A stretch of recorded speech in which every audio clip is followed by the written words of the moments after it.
That seat is for my real daughter. Get out. My father said that to me at his retirement banquet at Hawthorne Ridge Country Club, in front of people from Buckeye Ag Systems plant, people who had known our family for years, and neighbors who had watched me grow up. Then he shoved me hard enough that I hit the hardwood floor in the navy dress my mother Marianne wore before cancer took her. I wore that dress because some part of me still believed I was walking into that room as Calvin Mercer's daughter. I'm Naomi Mercer. I'm 33, and until that moment, I thought the worst thing Celeste had done was spend 3 years cutting me out of my own family, one holiday, one phone call, one missing photograph at a time. I didn't know she had already reached for more than my place at the table, and I didn't know my husband Elias had come to that banquet carrying the first crack in every story I had been told about why my father stopped being mine. I was wearing my mother's navy dress. It hit just below my knees and pulled a little at the waist where I had it altered years ago. The fabric was soft from age. The sleeves were 3/4 length. It was the kind of dress that did not belong under chandeliers and catered salmon, which was exactly why I wore it. It was the last thing on my body that made me feel like I had a right to walk into that room as Calvin Mercer's daughter, and not as some awkward guest who took the wrong invitation too seriously. My husband, Elias, stood beside me near the back half of the room. He had his hand light against the middle of my back, not pushing, not steering, just there. I kept looking at the head table. My father was in the center seat. Celeste sat on his left in black silk and pearls. Sabrina sat on his right in blush satin, close enough that her shoulder nearly touched his. There was one empty chair. I had spent 3 years telling myself I did not need answers badly enough to beg for them, but that night, something in me gave out. Maybe it was the slideshow that had already rolled through 20 photographs without a single picture of my mother. Maybe it was the seating chart that tucked me near a pillar by the service corridor like I was a last-minute +1. Maybe it was Sabrina laughing at something my father said, with one hand resting on his forearm like she had been sitting at his right hand her whole life. I crossed the room before I could talk myself out of it. My heels sounded too sharp on the hardwood. People noticed. Conversations softened as I passed. A few heads turned. I reached the low platform, stepped up beside the empty chair, and put my hand on the back of it. "Dad." He looked up. For half a second, I saw the man who used to hand me a flashlight and tell me to hold it steady while he tightened bolts in the garage. Then Celeste leaned toward him and said something I couldn't hear. His face changed. He pushed his chair back and stood. He was 64, broad through the shoulders, still carrying that factory floor posture that made him look planted even when he was tired. He came toward me, and because some foolish part of me still wanted to be wrong about everything, I thought he might put his hand on my arm and ask me to step aside so we could talk in private. Instead, he put both hands on my shoulders and shoved me. I lost my footing on the edge of the platform. My heels slipped. I hit the floor hard on one hip and one hand. The sound the dress made when it tore was small, almost polite. "That seat is for my real daughter." His voice carried farther than my own ever could have. The room tightened around me. A woman near table 8 gasped. Someone stood up so fast their chair scraped backward. One of the servers froze with a tray lifted at shoulder height. Tom Barlow from maintenance turned toward the HR table like maybe somebody there would do something if he didn't. And then Sabrina sat down in the chair I had reached for. Not immediately. There was a beat, a tiny hesitation, long enough for me to see that she understood exactly what it meant.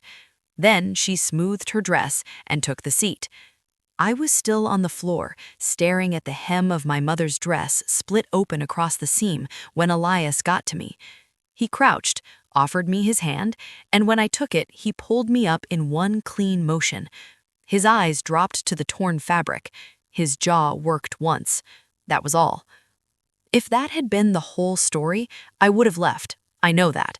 If it had only been the humiliation of being shoved by my own father in front of people from his plant and half the county, I would have walked out of Hawthorne Ridge, gotten into Elias's car, and let my father keep the version of family he had chosen. But Elias did not move toward the door. He adjusted one cuff, then the other, the way he does before meetings when he already knows exactly where the weak point is. He looked past me, past Celeste, and fixed his attention on my father.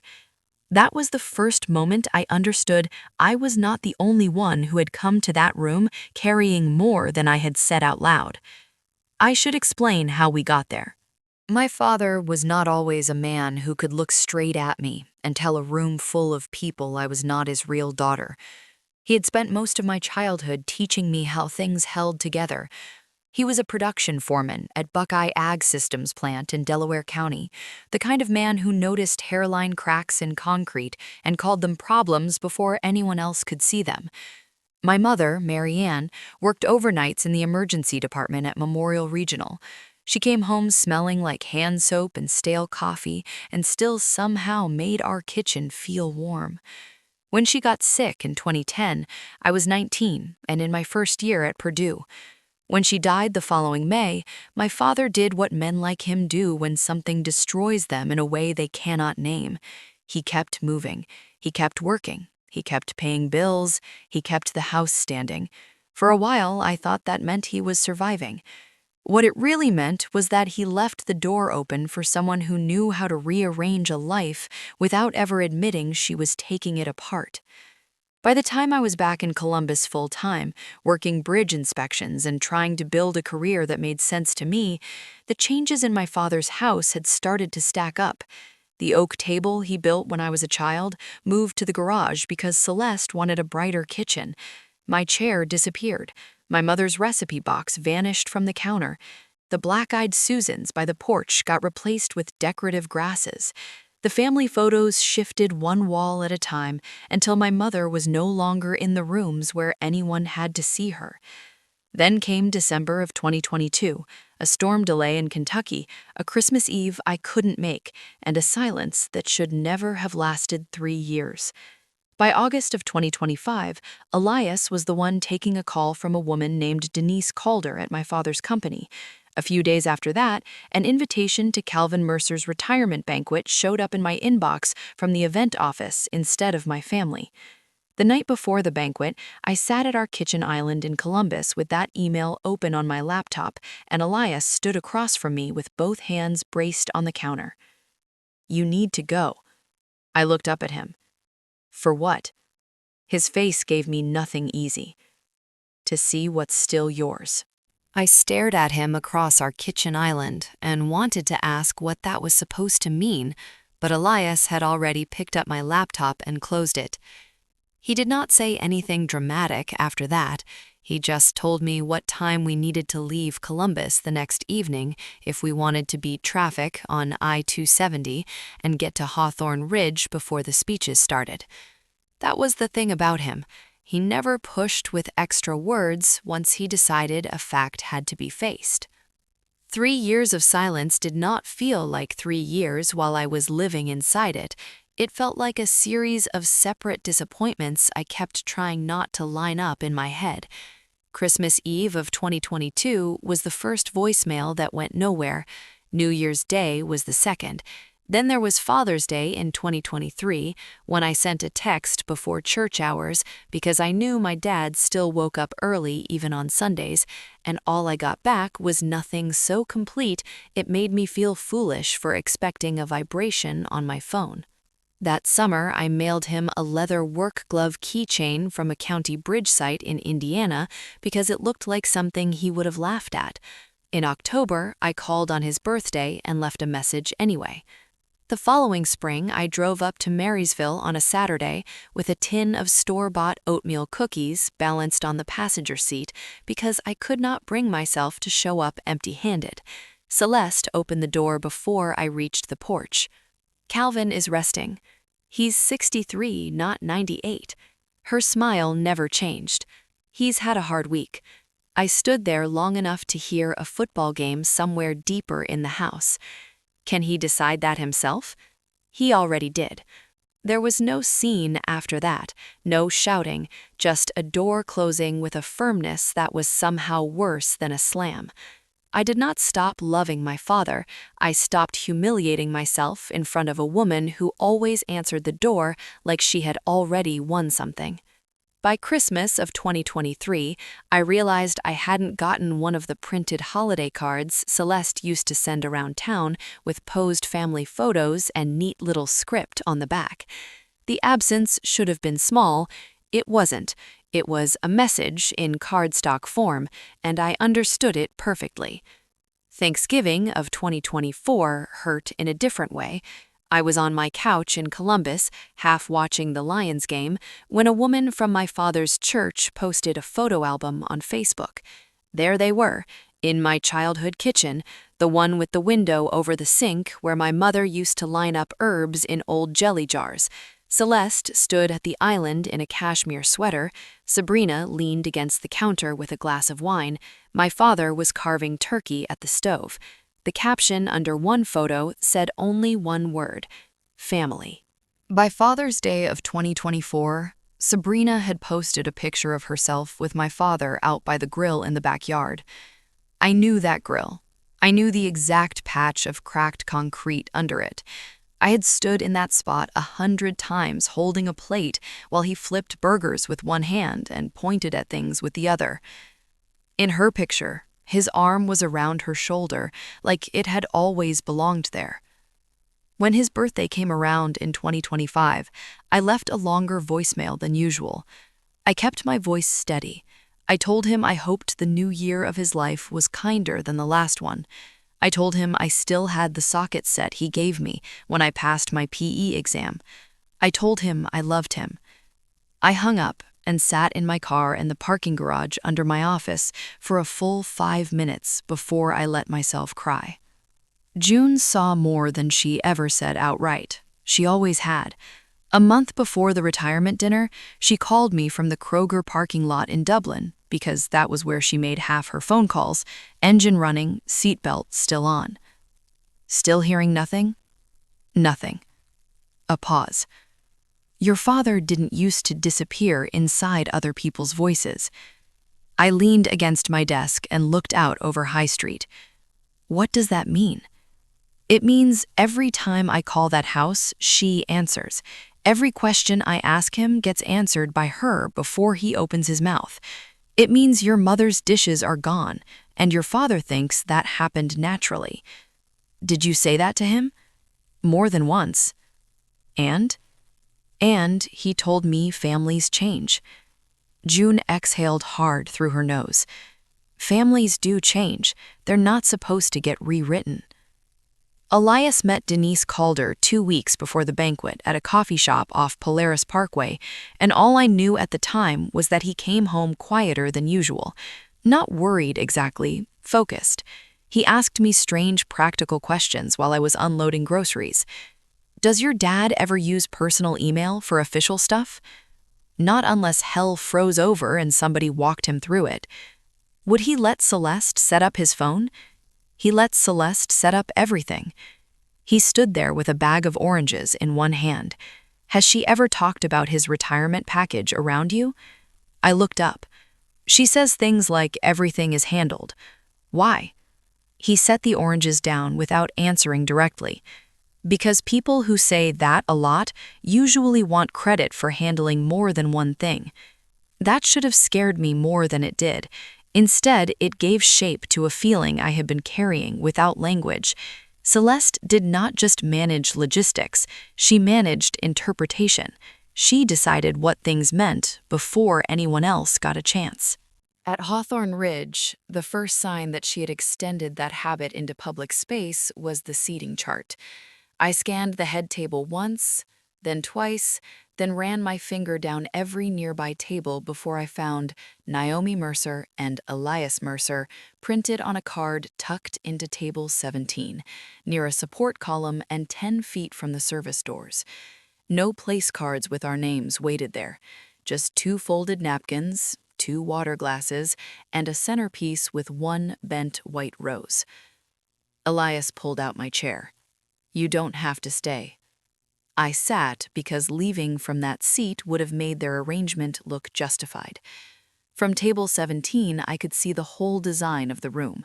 My father in the middle, Celeste on his left, Sabrina on his right, plant leadership and HR spread along the rest of the head table. Sabrina leaned toward him every few minutes, smiling like she knew exactly where cameras would land if anyone took pictures. Then the slideshow started. It began with the plant floor, safety awards, company picnics, old photos of my father in safety glasses, looking younger and stronger, and exactly like the man who taught me how to read a crack before it spread. Then the family section came on. Celeste and my father at some fundraiser in black tie, Sabrina in her cap and gown with my father beaming beside her. The 3 of them on the front porch in October with mums lined up along the steps. Christmas in my mother's kitchen, the copper mixing bowl from our old cabinet visible behind Sabrina's elbow. Not one picture of Marianne, not one picture of me. I was still staring at the screen when Tom Barlow stopped at our table, his plate untouched in his hand. "Naomi?" I looked up. "You are Calvin's daughter, right?" "Yeah." His forehead creased. "He used to talk about you all the time.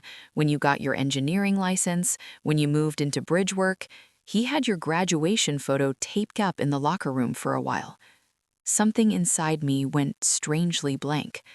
Tom looked toward the head table and then back at me.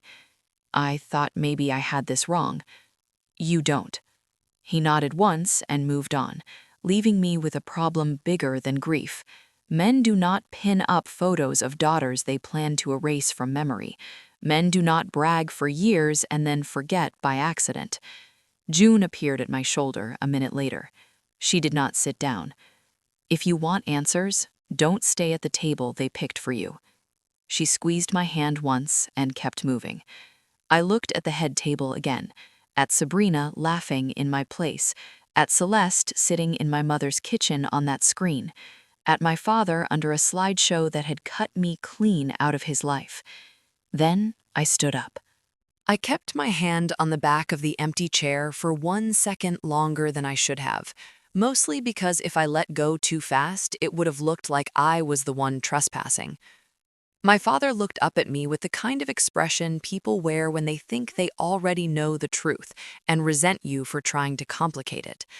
I had seen that look on county inspectors, on contractors, on men who did not want fresh facts because they had already built a story sturdy enough to live inside.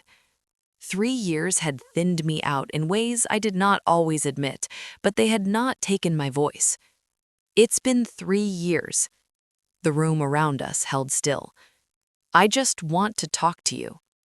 I did not say please. I did not say I missed you. I did not say I had called on Christmas Eve or Father's Day or your birthday or the day I drove to Marysville and sat outside the house with cookies in the passenger seat, like a child hoping to be let back in. I gave him the smallest possible opening because I could not survive watching him close anything bigger. For 1 moment, he only stared at me. Then Celeste leaned toward him, her hand settled lightly on his sleeve, not gripping, just claiming. She said something too low for me to catch, but I saw the effect of it. His jaw hardened, his shoulders squared. Whatever uncertainty might have still been in him got sealed over in an instant. He stood up so abruptly his chair legs scraped against the platform. I had enough time to think maybe he wanted the conversation away from the microphones, enough time to think maybe this was the ugly first second before something honest. Then he stepped into my space, put both hands on my shoulders, and shoved me backward. There was no graceful way to fall off a 6-inch riser in heels. My foot caught the edge, my clutch slipped from my hand. I hit the hardwood on my left side and felt the fabric of my mother's dress give way harder this time, a sharp ripping sound that seemed much louder to me than the room itself. "That seat is for my real daughter." He did not shout. He did not have to. The words cut clean because he believed them. My clutch landed open beside me. A photograph slid halfway out. I saw it before anyone else did.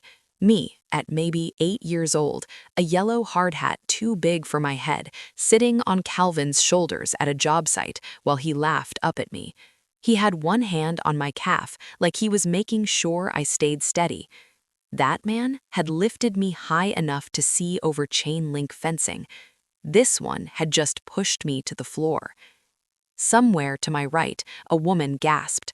A server took one step forward and stopped. Tom Barlow's chair scraped back loud enough to turn 3 more heads. At another table, one of the senior managers twisted toward the HR section with a look that said somebody should do something, though no one moved fast enough to matter. June got to me first. Her hand was under my elbow before I fully got my breath back. She did not fuss over me, she did not cry. She just steadied me enough to stop the room from seeing me struggle. I told him, more than once. Not tonight, not in that instant, over time. She had told him over time, and he had still arrived here. I looked up toward the table just in time to see Sabrina lower herself into the empty chair. Not quickly. Not innocently. She hesitated just long enough for me to know she understood what the chair meant. Her eyes flicked toward Celeste, then away from me. It was small, that glance, but it settled somewhere ugly in my chest. People do not look for direction unless some part of them expects a scene. Celeste recovered first, because of course she did. She turned to the room with one palm lifted, her expression wounded but controlled, the polished event consultant suddenly smoothing over an unexpected disruption. "I'm so sorry, everyone. Please don't let this ruin Calvin's night." A few people stayed frozen over their plates. No one went back to eating. Celeste stepped down from the platform and came toward me in careful heels, stopping close enough that I could smell her perfume over the catering coffee. "If you love your father at all, Naomi, you'll leave before you embarrass him further." The sentence should have broken me. Instead, it did something else. It made everything around me sharpen. Not her concern for him, not even her anger at me, her urgency. She was not speaking like a woman whose husband had just done something terrible. She was speaking like a woman whose event was slipping out of her control. Her eyes kept moving, not to my father, but to the room, to the tables, to the places where people were still watching. Behind her, Tom did not lower his voice enough. "That was wrong, Calvin." My father did not answer him. Another older man near the plant leadership table muttered something that made Celeste's spine go stiffer. The story she had spent years arranging inside that house had just been exposed to too many witnesses at once. I could feel it, even before I understood any of the mechanics. The room had stopped taking her version of us for granted. Elias reached us then. He put one hand at the center of my back and the other under my forearm, helping me the rest of the way upright. His eyes dropped to the torn seam near my knee. I saw anger move through his face and vanish just as quickly. He turned from me to my father with the same composure he used walking into meetings where he already knew someone was lying. "I'm Elias Mercer." My father's mouth flattened. "Take your wife and go." Elias did not raise his voice. "I will, but first I need to ask you one question." Celeste stepped in half a pace. "This is not the time." Elias never looked at her. "When was the last time you personally checked your phone, Mr. Mercer?" Everything in the room seemed to pause around the question. My father frowned like he had been asked something absurd. Celeste blinked once too quickly. And standing there in my mother's torn dress, with June's hand still close to my arm, I understood that Elias was not stepping in to defend me in the ordinary way. He was reaching for the place where the whole story had cracked. My father looked at Elias the way men look at questions they think are beneath them. "My phone." He almost laughed, but nothing in the room was loose enough for laughter anymore. "What does that have to do with anything?" Elias kept his voice level. It has to do with the last 3 years. Celeste stepped in before Calvin could answer again, one hand lifted in that smooth public way she used when she wanted to seem reasonable and in control at the same time. This has gone far enough. Naomi is upset. Everyone can see that. She's trying to turn a family misunderstanding into a scene. Elias did not look at her. Mr. Mercer, every version of your daughter that you've believed since late 2022 starts with one assumption, that she stopped reaching out. My father's face tightened. She did stop. No. Elias reached inside his jacket and took out several folded sheets of paper. He opened them carefully against the edge of the head table, right there on the white linen between the dessert forks and the centerpiece nobody wanted to look at anymore. She didn't. He set the pages down in front of Calvin. From where I stood, I could see blocks of dates and times. I recognized the layout before my father did. Call logs, message records, the shape of all the attempts I had made, and stopped myself from counting, because counting would have made the silence real. Christmas Eve, New Year's Day, Father's Day, your birthday, weeknights, Sunday afternoons, a call from a rest stop off Route 33 when she drove halfway to Marysville and turned around because she was told you didn't want to see her. My father's face stared at the papers without touching them. That's not possible. It is. Elias tapped one line with his finger. She kept calling, consistently, for years. The room did something strange then. It stopped being a room full of people at a retirement dinner and became a room full of witnesses. Nobody was pretending to eat anymore. Even the servers had drifted back a step and stayed there. My father looked up at me, then back down at the pages. My phone never rang like this. Elias nodded once, as if he had expected that answer. Then check your blocked contacts. Celeste moved so fast her chair caught the tablecloth. That is absurd. For the first time that night, Elias turned his head and looked directly at her. Then it should take 10 seconds to prove me wrong. Calvin already had his phone in his hand.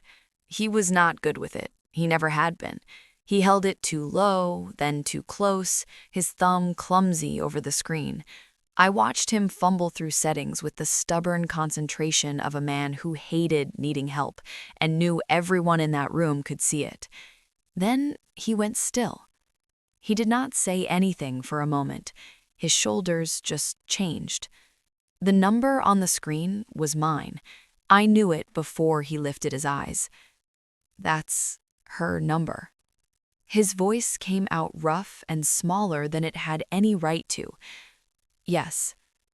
He looked at me as if my face and the glowing screen in his hand could not possibly belong to the same reality.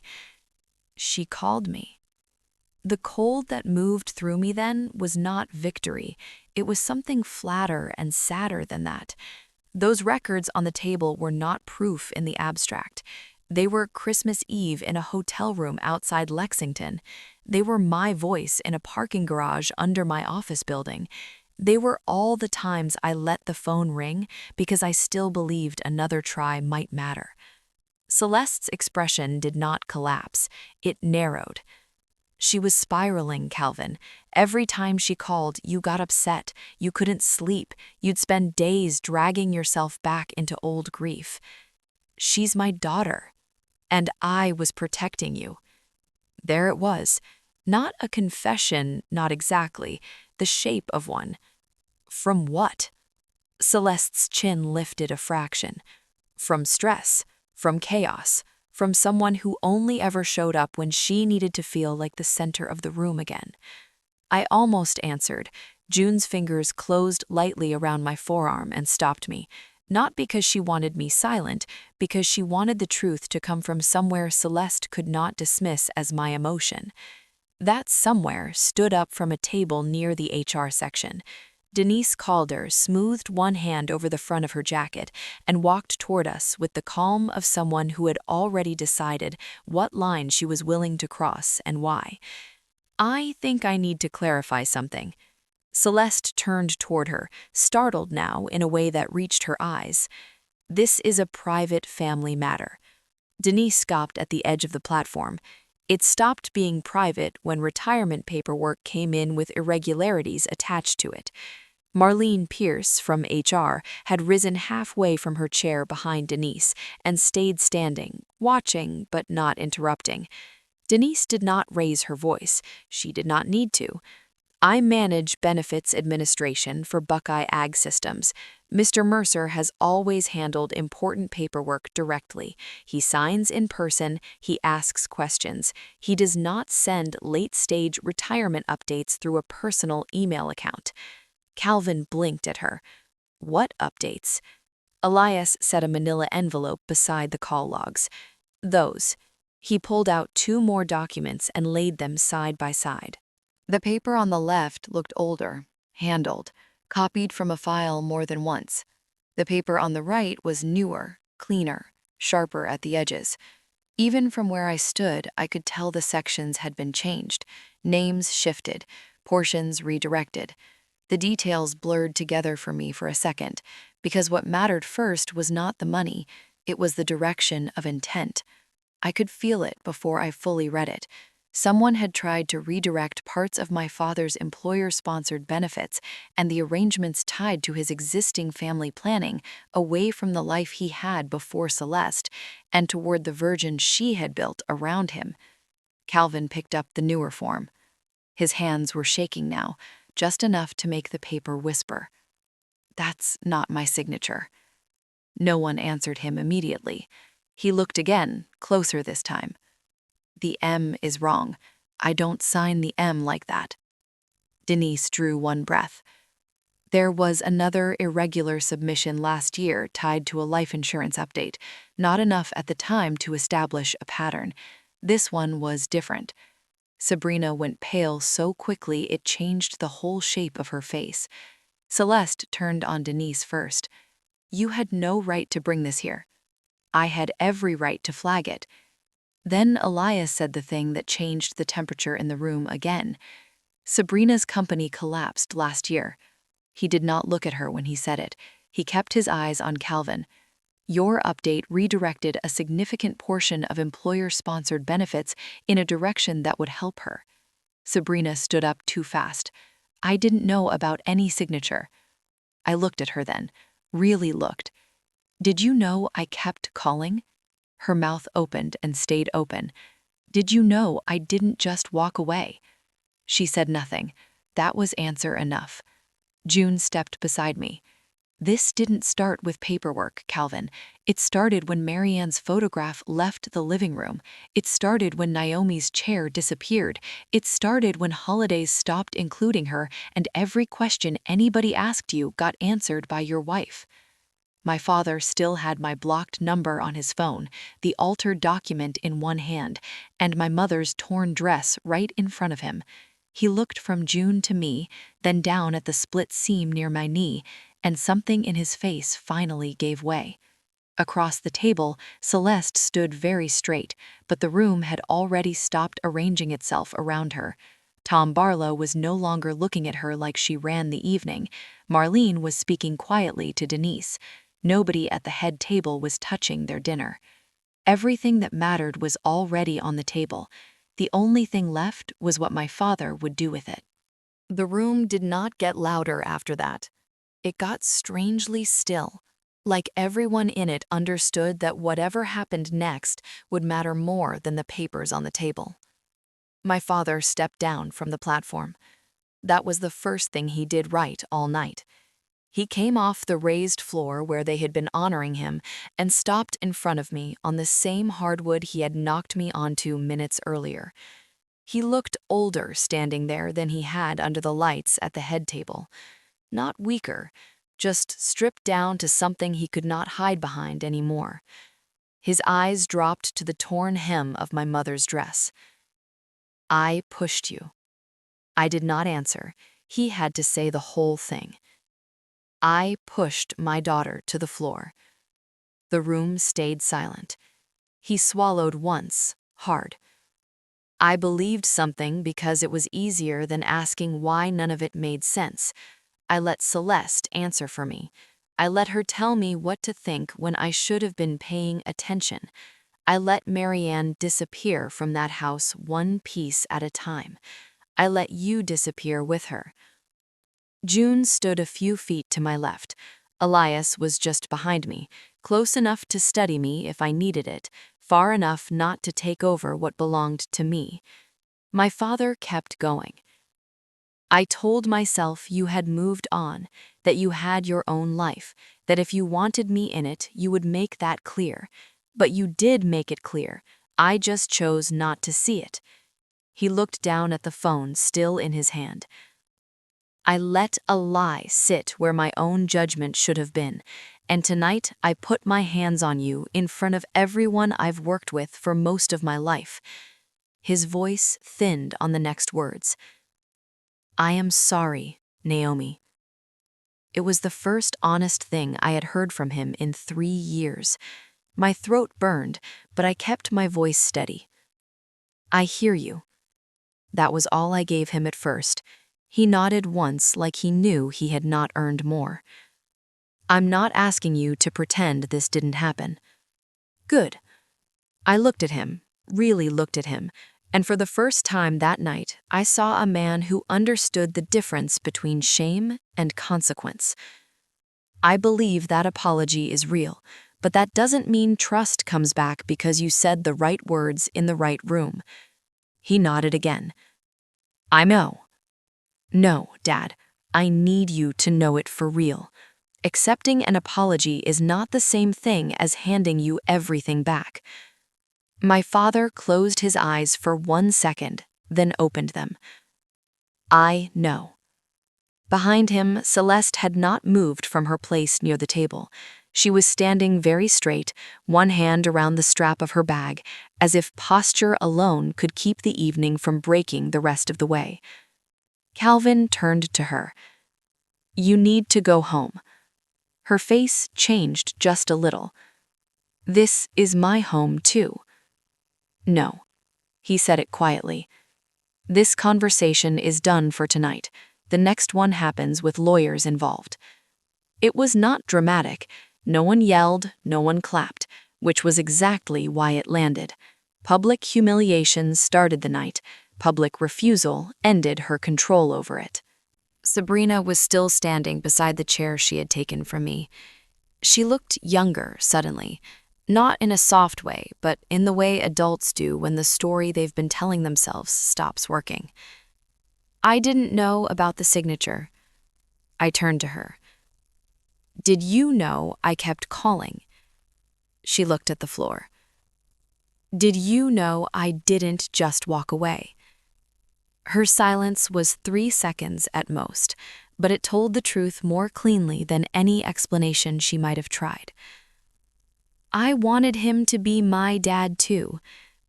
There was pain in that, and I could see it. It still wasn't enough. You don't get a father by helping erase someone else's daughter. She blinked fast, then nodded once. Not agreement, surrender. Denise and Marlene spoke quietly near the head table after that. I heard only pieces. Review. Hold. Nothing processed tonight. Independent counsel. It was the kind of language that sounded dry to anyone outside it, but to me it felt like the first clean wall going up after years of rot. A week later, my father called me from his own cell phone. I stared at the screen for a long time before answering. It was his number, not the house line, not a voice filtered through someone else's mood. Hi. That was all he said at first. Hi. The silence after it was awkward and real. No soundtrack, no neat repair. He told me he had met with an attorney. He told me he had changed passwords, updated accounts, and checked every blocked contact on his phone twice. I told him that was a start. He said he knew it was not enough. I said, no, it wasn't. We ended the call without trying to force comfort into it. 3 weeks after the banquet, I drove back to Marysville. Elias came with me and stayed in the car when we pulled into the driveway. He squeezed my hand once over the center console. Take your time. The house looked almost the same from the outside, except for one clay pot on the porch railing, black-eyed Susan's, my mother's flower. Inside, the kitchen stopped me cold. The oak table was back. It sat in the middle of the room where the marble island set had been. Not perfectly restored, not polished into a magazine piece, just sanded down and set back on the old tile. My mother's recipe box was on the counter. Her photograph was on the wall where people actually had to see it. And my chair was there. The initials were still carved into the back, N.V., rough and a little crooked, cut there by a father who once wanted his daughter's place fixed in wood. My father came in from the hallway carrying 2 mugs. He looked at the chair, then at me. Some things don't go back the way they were. No. He set the mugs down and pulled the chair out for me. But this was always yours. I sat. We drank bad coffee in the kitchen where my life had first learned its shape. He told me the hardest part had not been the paperwork, not even the blocked number. It had been realizing he chose the easier story because the harder one asked something from him. It asked him to admit he had been lonely enough, tired enough, and afraid enough to let someone else do his thinking. I told myself, you left. He looked at the table when he said it. It was easier than asking why my daughter kept reaching for me and I kept letting someone stand in the way. I let that sit between us. I'm not promising you everything back. I'm not asking for everything. He met my eyes then. I'm asking for the chance to stop lying to myself. That was the beginning. Not redemption, not a reset, a beginning. A month later, June came for dinner. Elias sat beside me. My father sat at the head of the old oak table, but the room was different now. Smaller in one way, truer in another. 4 chairs, 4 people. No one there by accident. My mother's dress is repaired now, but if I look closely, I can still find the new line of stitching near the hem. I'm glad for that. Some damage should stay visible, not to keep a wound open, but to remember what it took to mend. The night at Hawthorne Ridge will always have happened. The blocked calls will always have happened. The years I lost to silence are not coming back. But the truth is back where it belongs, and sometimes that is the only load-bearing thing left when a family has been built on the wrong foundation for too long.